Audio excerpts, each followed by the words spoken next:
All right. We ready? Yep. Why does my hair look like I just got into a fight with somebody? All right. We're in our fourth quarter at work. Right. And so this is my fourth quarter beard. People say it looks like evil AJ. I always tell people I'm working on my playoff beard. Exactly. It's the when the Red Wings make the playoffs. I'm working on it for like 8 years now. Yeah, people don't like. I had a colleague when I worked the last place say that, oh, evil AJ's here. I'm like, what do you mean evil AJ? Because she said, you look pissed off with the goatee. I'm like, well, I do have a resting asshole face. It's just mean, right? I'm a jerk. So, all right, That's how I got my handle Evil D. At when I worked at GM or whatever. One of the I had my hair kind of a little spiked at the time. Yeah. He's like, "You look evil. You look like Evil D," and that's when I first was called that, and that became my gaming handle. And Evil D. Anyways, I miss gaming. Yeah, me too.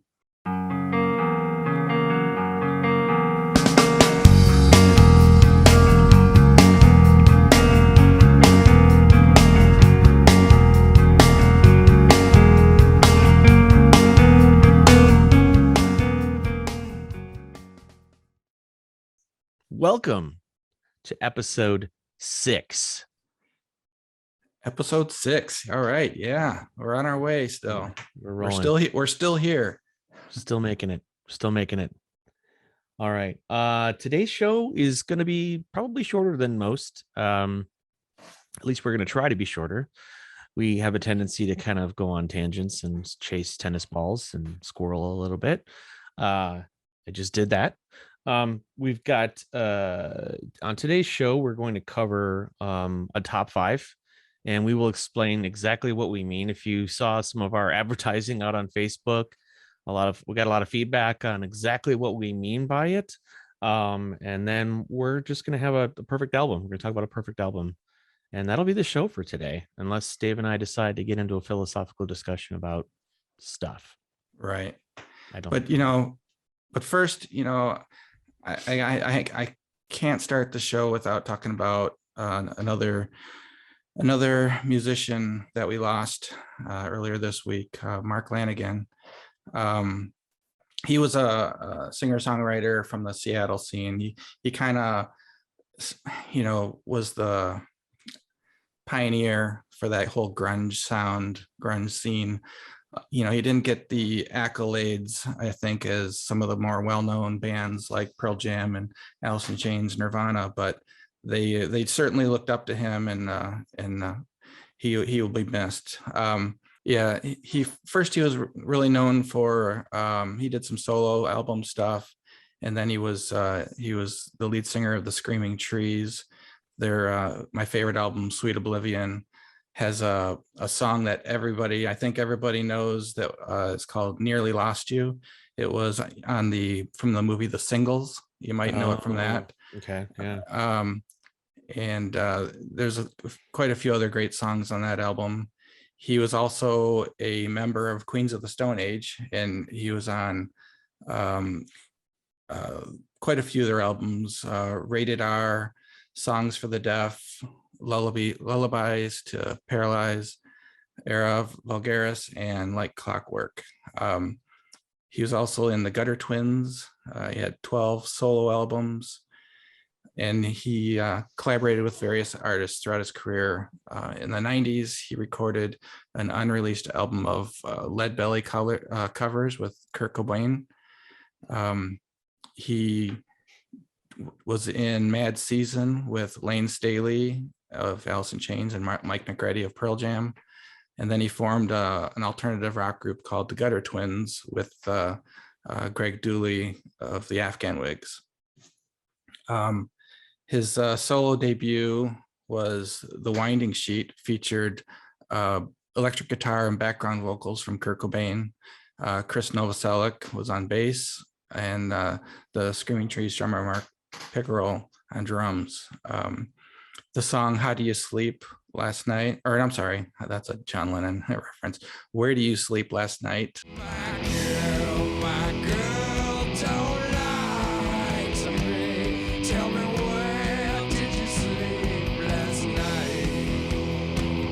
In a past where the sun never shines. I would shiver all night through. My girl, don't lie to me. Tell me, where did you sleep last night?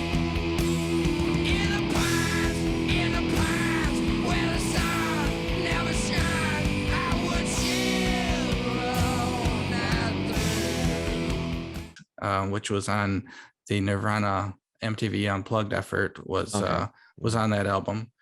And I do have to admit, at the time, all I knew was the Screaming Trees, and I mean that was one of my favorite bands of the '90s. And then when I heard that where did you sleep last night by Kurt Cobain or Nirvana on the MTV Unplugged, I thought, wow, that was a great song. And I knew he did quite a few covers, but I had no idea that it was that was recorded on Mark Lanegan's first solo album. Although that was a cover, I believe, of a Leadbelly song originally. He died February 22nd at the age of 57 in his home in Killarney, Ireland. And he will be remembered as one of his generation's most soulful singers. So, yeah, I was kind of surprised when I heard that. I know he had a real bad bout with COVID-19, which put him in a coma, and I think he was temporarily deaf and couldn't walk for quite a while. Jeez. But he supposedly was recovered from that, and then no cause of death has been listed at this point. So yeah, so he's been in a lot of stuff that you've heard, and you just probably you listen to the Queens of the Stone Age especially, and yeah, I know you love them, and you're like, I just like, well, I assumed it was Josh Homme doing everything. yeah. But then then you listen to it again, and I was like, oh yeah, that one is definitely not Josh Homme singing that. And he sang about, I would say, about 2/3 of the songs, or about a third of the songs on each of those albums, I would guess. So yeah, I think that's what really makes it like a good band, when you can have multiple people singing the songs. It's kind of like football teams that have two really good quarterbacks. right. You just like, wow, what are they going to do? We don't know. And it's the variations in the songs just make it really good. Of course, then you get a band like the Eagles where everybody can sing, and you're like, all right, this is not going to work. There's too many A-type personalities and egos in this band right now. Right. Yeah. Another one of the popular songs, I think, that you might, if you know the song "Hanging Tree" off of Songs for the Deaf, that's like the one that you can really hear him in his voice. Very unique voice. We've talked about this in previous shows about how the way we've consumed music has changed. The names of songs for me do not stick anymore. I'll be doing something around the house. I'll have the AirPods in, listening to whatever is on, let's listen to the Queens of Stone Age. And I'll know the song. I'll know the freaking lyrics, but I won't know the name of the song, because it's not like sitting in front of a record player going, let's listen to this track, or a CD and go, let's listen to this track. I don't know. For some reason, I seem more disconnected from the artwork, the lyrics, not the lyrics so much because you can hear them, but just the name of the song. I don't know if have you experienced that before, Dave, where you're like, I know that song, but I don't know the name of it. Yeah, it does happen quite a bit until you really dive deep, and you're like, okay, now I got to study this band and learn the songs, because it happened with the band that I discovered, the Band of Heathens, a few years ago.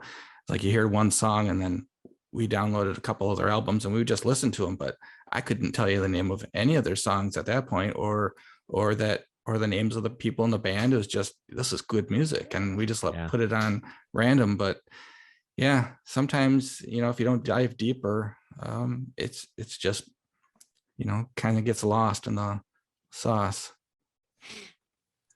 I want to share that song with you real quick. The one that from, okay.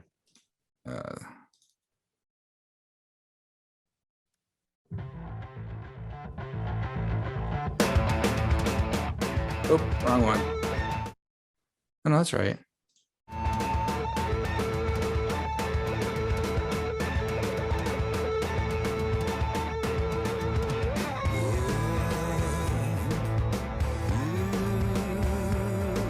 Oh yeah, it's clearly not. It's not Josh. It's definitely Mark. Yeah, very unique voice. Baritone. You know what? And this is terrible, but I didn't realize that he was in died. I did. Yeah.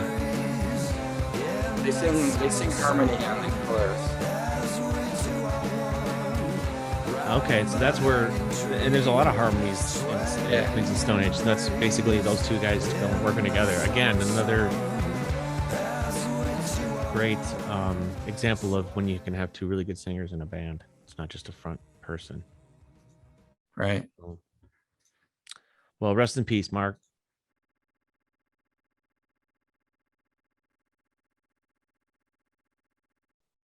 All right. So the next topic needs a little bit of an explanation around a particular word that wouldn't have been a problem, say, 20 years ago. It's the word chill. Yeah. Yeah. Most people know it as Netflix and chill. Yeah, like all of a sudden that became code word for stuff, right? Yeah. So, I mean, so the subject of this next topic for the top 5 this week is the top 5 chill songs. At least that's when Dave and I started talking about what we're going to do in this episode. And we put a little advertisement out there for the show and got a lot of feedback on, you're going to basically talk about your makeout songs, is basically what I heard from some folks, right? So it is, you've got a list of songs. I literally have a playlist on my phone. In fact, I showed Dave when we were planning this episode out. I said, I have a playlist called Chill, and it's not songs to make out to. It's just songs that kind of chill you out. Relax. Yeah, it's not Marvin Gaye, Barry White type of chill. Yeah. It's the way I defined it when somebody asked me. I was like, okay, picture a warm summer day, summer morning or summer early afternoon, sitting on that porch swing with a drink and just listen to some music lightly in the background, and you're just chilling and enjoying yourself. You know, just nothing too harsh, nothing that really makes you dive deep and make your brain think, just something you can just relax to. That's my definition of chill. How is your definition? Yeah, I think it is music that I can have in the background that's not going to draw my attention to it too often.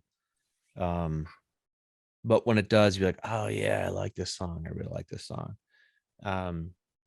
Yeah, so I didn't even, all I did was I went out to my playlist for chill and found, and there was like 30 songs in that playlist, but the top 5 from that list. That's what I'm going to do today, is I'm going to talk about my top 5 chill songs. Yeah, I have with this working from home, I'll have my my music playing, and the morning I'll start the day with some chill songs, and then I'll slowly work in and build up to to a faster pace or as the day goes on. But for me, I always have to start with something that's just chill. So you want to get started? Let's get going here. Do you want to go with your number 1 or number 1? Yeah, let's start from the top down. Do you want to go with your number 5? Yeah, Keeping on the theme of Mark Lanegan, and this was this was on my chill list before he passed away. It's just one of my favorite Screaming Tree songs. It's called Dollar Bill. It was released in 1992 from the Sweet Oblivion album, and you almost feel his, I don't know if you want to call it pain, but you can, like, it's like his soul just kind of oozes out of the song. So we'll let's give it a little listen here. Torn like an old dollar bill.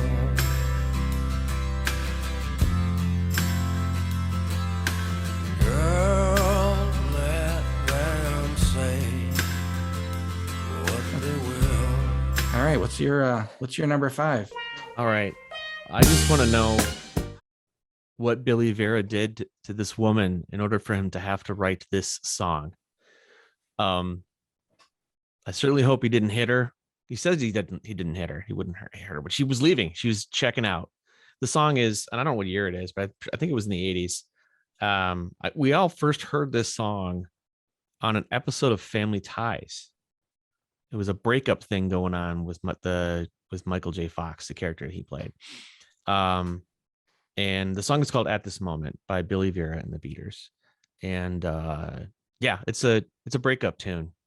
Now, it's not a chill tune in the classic sense, but I like the song. So it's my number 5. Let's give it a listen.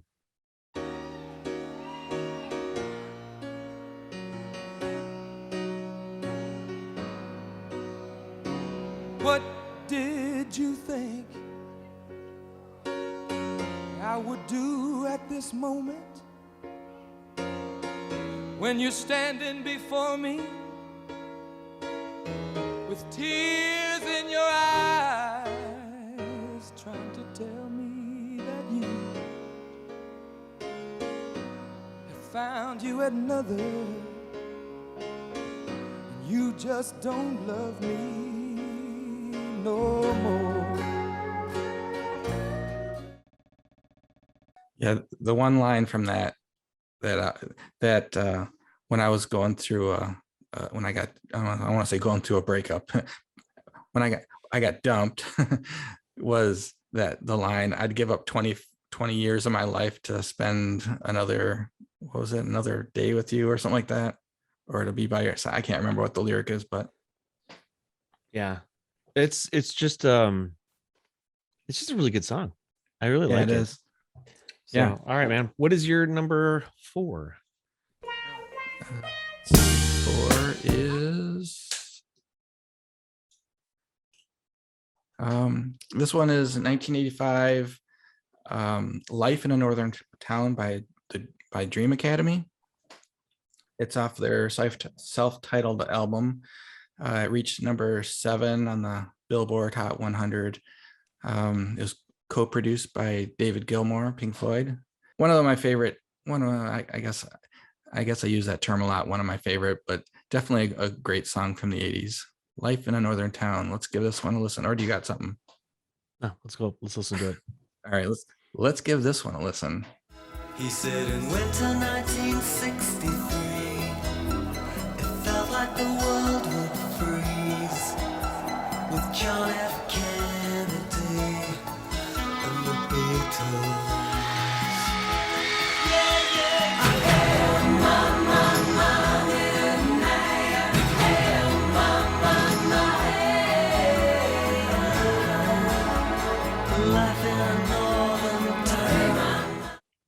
Jeez. Okay. All right. So that was your number 4. I guess we'll do my number 4 here. So back in the early days of Swag, the band, one of the bands that I was in, we were struggling with whether or not what we were gonna do musically, 4-piece, 3-piece, whatever. Actually, the guy that brought Swag together was this guitarist, Mike Smith. Did you remember him? He used to work with us at a different job shop, but for the same contract. Anyways, he got us all together, and he was like a huge fan of this band, the Tragically Hip. And the one song that I really like from them is the song Grace 2. And yeah, it just it's one of my chill songs. I can't really go into much detail on it. It's just a really good mellow tune.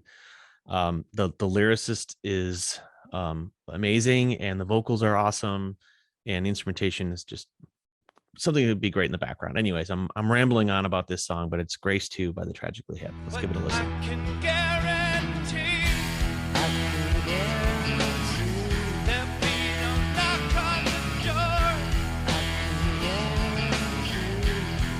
I'm total broke.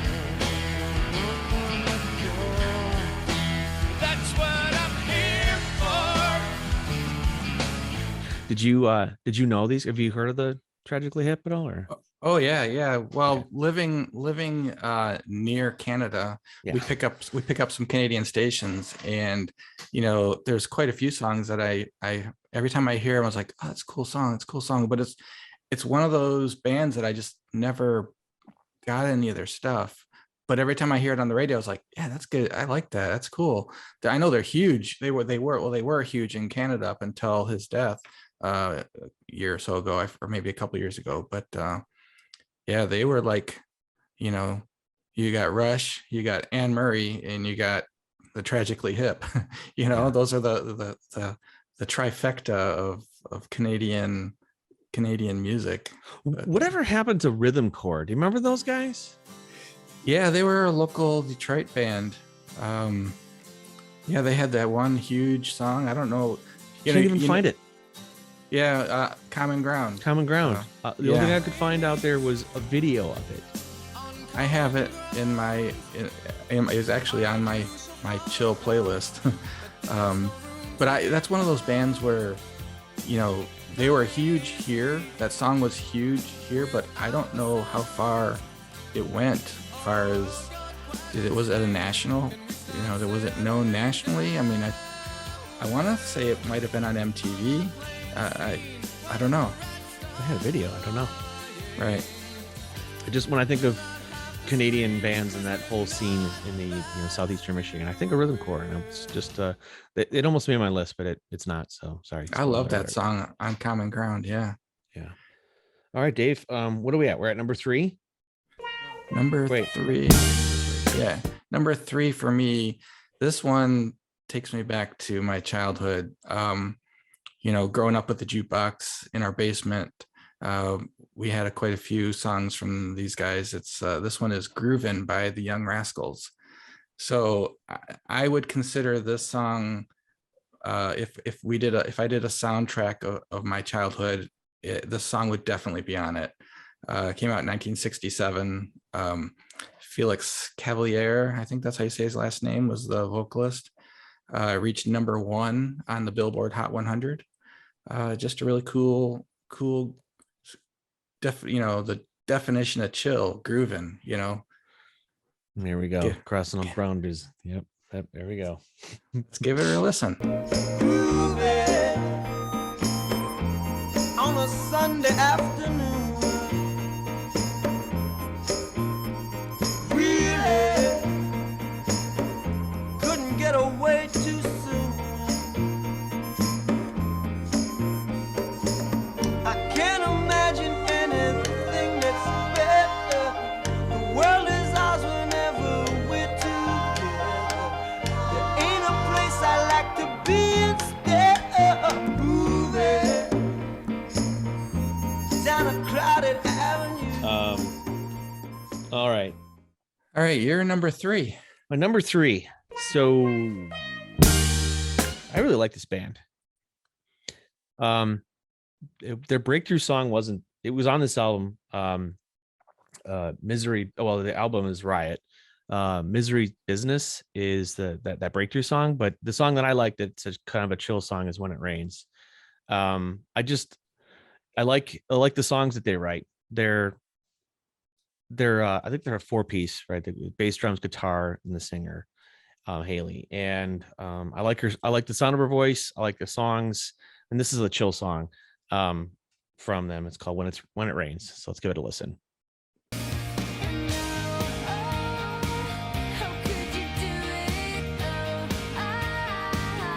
never saw it coming.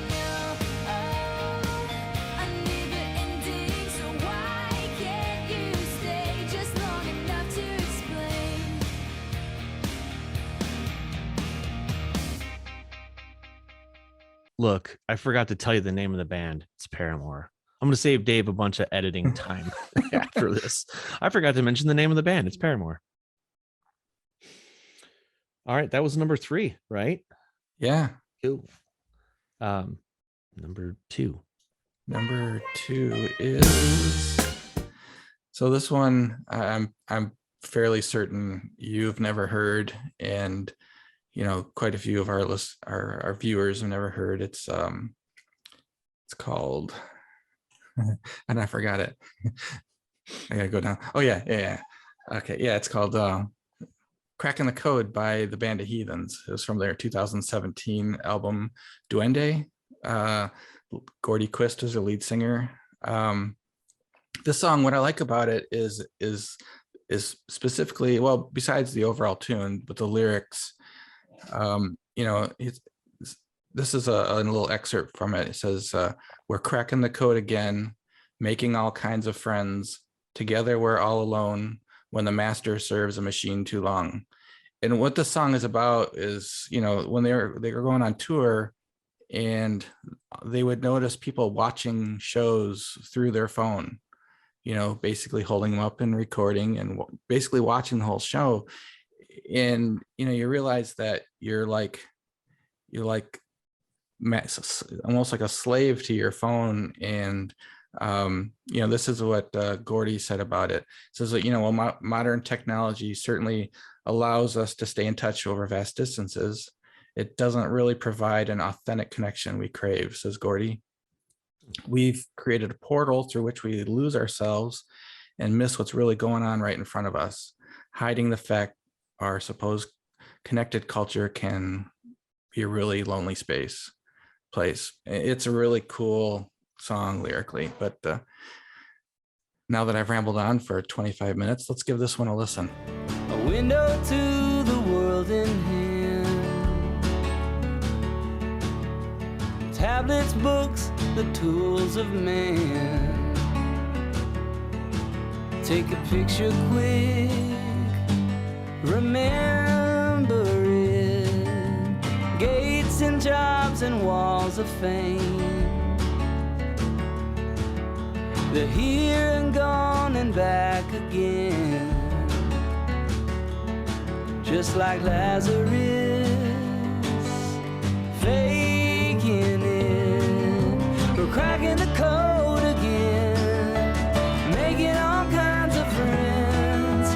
Together we're all alone when the master serves a machine too long. We are social creatures, man. Yeah. We cannot be isolated. I'm not going to make this a platform to start talking about what's going on in the world right now, but like, I could see there has been a lot of depression, issues with just people being sad and isolated that has been forced upon us. But then this technology enables us to just naturally kind of regress into this like isolated mode. So yeah, I gotta listen to that song, and I gotta listen to more of these guys that you keep talking about. Like, yeah, it seems to be a recurring thing with me and the songs on my list, but no, I'm sorry, I wasn't meaning that as a criticism. I'm just saying, like, you've talked about them a lot, and I sometimes ignore when my friends are mentioning bands. I'm like, yeah, that's great. And then I, like 2 years later, I'm like, dude, did you hear about this band? I'm like, I told you about this band 2 years ago. Right. Okay, don't act like you discovered it, AJ.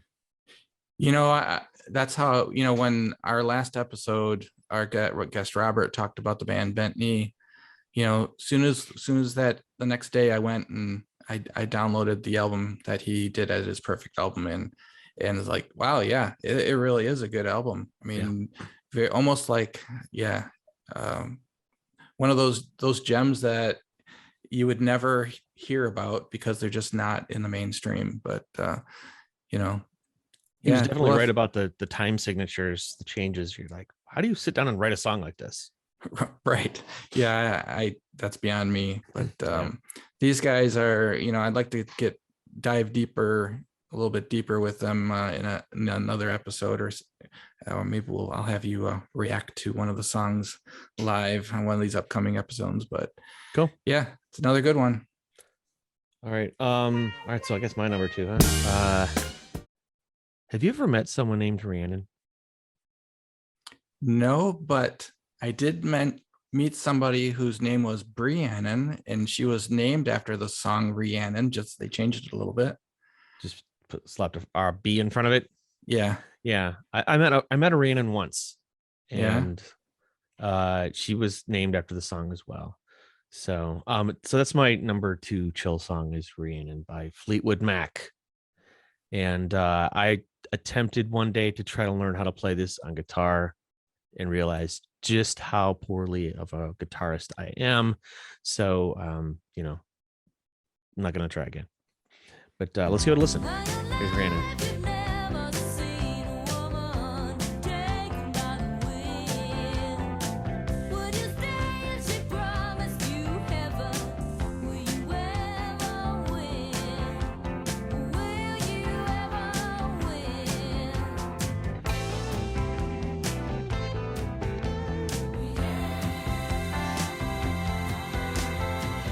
Here we go. The number ones. We've made it to number 1. Yeah. Wow. This did go by pretty quick, didn't it? Yeah. So, okay. My number 1, I could probably do a top 5 of just this artist's songs. That could be top 5 chill, top 5 influential. I mean, this not goes on and on about this artist, but the song is Watching the Wheels by John Lennon. It was on the Double Fantasy album that came out posthumously after he was shot. Came out in 1981. It reached number 10 on the Billboard Hot 100. And he wrote it during, I want to call it his retired years.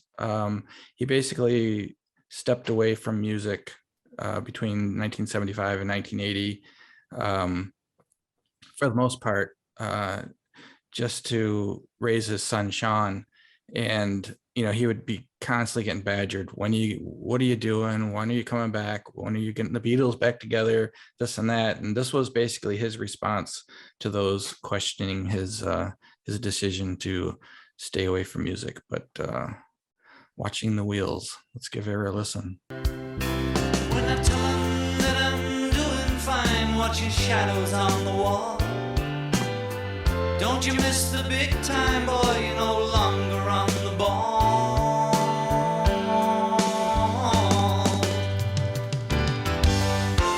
I'm just sitting here watching the wheels go round and round. I really love to watch them roll. No longer riding on the merry-go-round.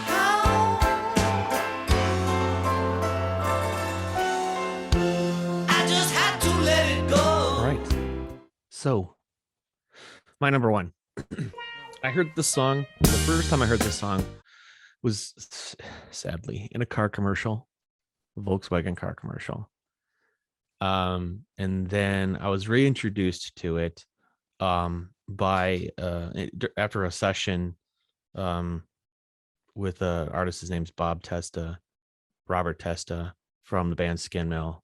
He's a huge Nick Drake fan, and even played a lot of guitar they had recorded that was influenced by Nick Drake. And the song is called Pink Moon. It was released in 1972, February 1972. It's older. It's 50 years old, actually. It's 50 years old this month. So let's give it a listen. I saw it written and I saw it say, Pink moon is on its way. None of you stand so tall. Pink moon gonna get you all. It's a pink moon. There's a pink moon.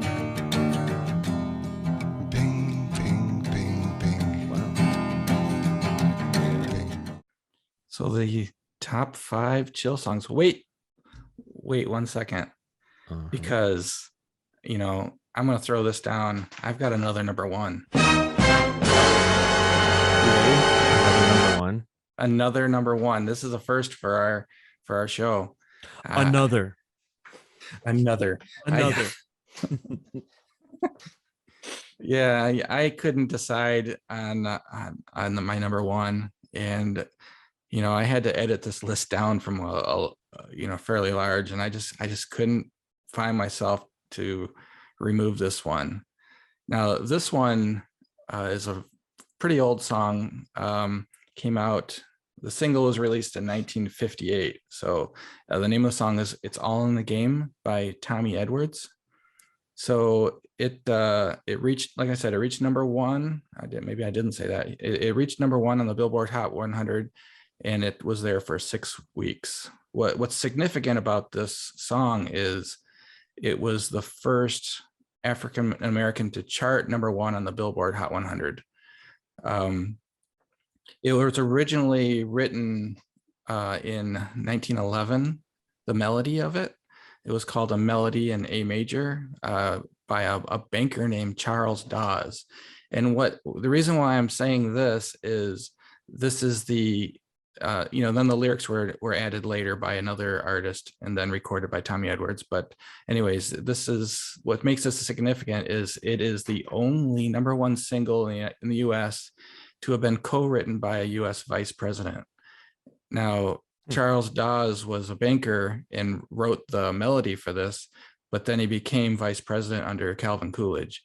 And he also was a Nobel Peace Prize laureate. The lyrics were added in 1951. It's All in the Game by Tommy Edwards. Let's give it a listen. Many a tear has to fall,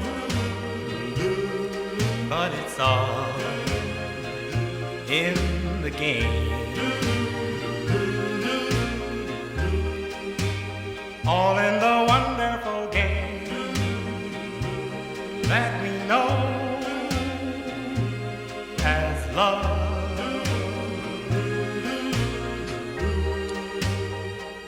So what are your top 5 songs to chill out to? Go ahead and leave them in the comment section below. Be interested to hear what some songs are. Hopefully they're not the chill we just talked about and said that wasn't what these chill songs were about. So yeah, maybe in the future we can do a top 5 Netflix and chill. So hey, did you want to talk about your new piece of gear? Oh yeah. The last episode, wow. Talk about a challenge to edit.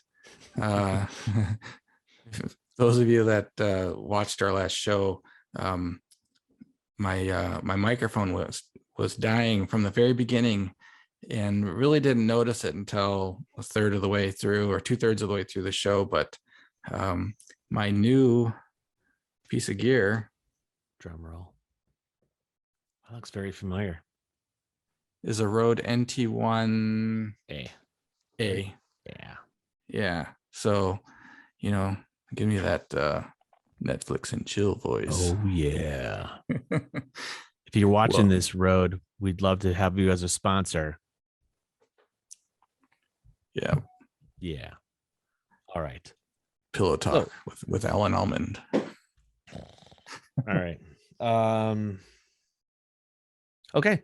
The next segment in our show is this should be pretty quick. The perfect album. So it's my turn. They did the last one. Actually, Robert did the last one in our last episode. So this one again is from 1997. I don't know what happened to me in 97, but apparently I have never left that year, music wise. So I happened across this at the time, 89X alternative station. First it's on 89X, then MTV, then everybody else. What are they, country now? Is that what they are? I don't even know. I heard it's like not good, but 89X was an alternative rock station, and this one particular song from the album was in rotation, but in my mind, it wasn't even the best song on this album. So the artist is Ben Folds 5, and the album is Whatever and Ever Amen. And the first song on this album is, like, in my mind, the ultimate being bullied song. because the chorus has "Kiss My Ass" in it. Like, it is a coming of age, like when I'm big and important. One Angry Dwarf. It's actually the name of the song is One Angry Dwarf. So, to me, I was hooked, and the whole album. For me, the perfect albums are the ones that, like, halfway through it, I'm like, okay, I've had enough of Ben Folds 5. I need to turn this off. It's just you can play the whole album all the way through, and it's not annoying. If you're on a road trip, this is something you can get all the way through. You'll enjoy it. You'll even sing along to some of these. So some of the other songs, like the one that I think was probably most popular was the song Brick, which is a song about Schmortion. I don't want to say for the kids that may be watching.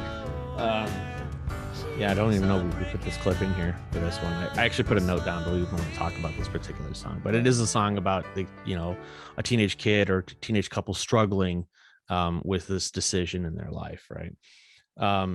Songs for the Dumped. Just another catchy lyric. I want my money back. Give me my money back, you bitch. And don't forget my black t-shirt. Like, it's a breakup song, right? I love it. Okay. It's great. Kate is another cool one. I have my sister-in-law, her name is Katie. I think of her when I hear that song. But the one that was on the radio was the song The Battle for Who Could Care Less. And I just, like I said, this whole album is tremendous. Like, he's really, Ben Folds is really a great songwriter. And so these songs really pull you in, not just from the musical instrumentation, but the lyrics themselves, the subject that they're talking about. So I have a lot of fun when I listen to this album. It's an upbeat, departure from my last one, which was more of a melancholy Radiohead perfect album. This is a more upbeat album that I like to have playing in the background. So that's my perfect album, 1997's Whatever and Ever, Amen by Ben Folds. I guess the only song that I really know from that album is Brick. I might know the other one. It's like we were talking about earlier. It's it's something you might recognize, and oh yeah, I know that song, but you just don't know the title. And this definitely is a band that I never really did a deep dive into. Just whatever they played on the radio. But I like it's a lot of it's piano based. Yep. Right, and I do enjoy that. So. Piano, bass, and drums, man. Piano, bass, and drums. I'm jealous of people that can play the piano. Just one of those things that I could never grasp. Yeah, I'm all thumbs when it comes to the keyboards. So there you have it. Perfect album. That's it. That's a show. That's a wrap. Again, the end. We hope you enjoyed the show. Like, subscribe, share. Check us out on Facebook. Sorry, Dave, I cut you off. Nope. Yeah, just Facebook, and tell your friends, tell your family. Come and check out our next show. Oh, one thing I wanted to mention. You may notice that we're going to be putting out different types of content over the next little while. Very specific time frame. Over the next little while. You saw I put a how-to out on some very specific technical problems that studio engineers may be facing. We've got a number of things that we've wanted to do is like breakout segments that we're going to be putting out, short little clips for you to enjoy and hopefully get value out of. So be on the lookout for those.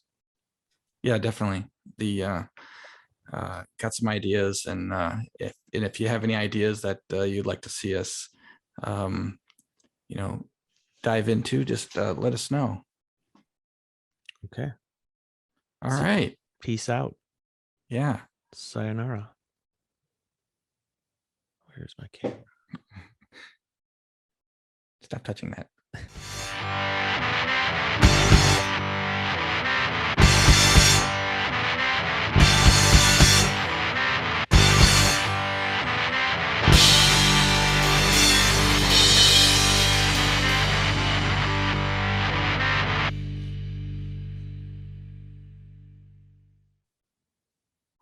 You know the song, don't you? I don't. And I'm looking at your list and I'm going, I don't know any of these fucking songs. Yeah, I can't sing. Oh, I know Groovin'. I know that song. I mean, you would know Life in a Northern I'm sorry, I Town. just screwed that up. You got to edit that out. Just Well, yeah. Why am I blurry? Am I blurry? I am blurry. Is it because of this is in there? Maybe that's it. No. Well, this is. Is it? Do I look blurry, or do I need to get my mute? No, not really. Like the room looks clearer than me. Like. Starting to get angry like Bill O'Reilly. Like, fucking thing. All right. If I appear a little fuzzy today, it's 'Cause I'm baked. if you want it, we should be able to keep it under 40. I think we can with this. Yeah. But then I had another idea, and we don't have to do it today. Maybe on next in 2 weeks or whatever. Okay. Recording a second small video, like a reaction type video.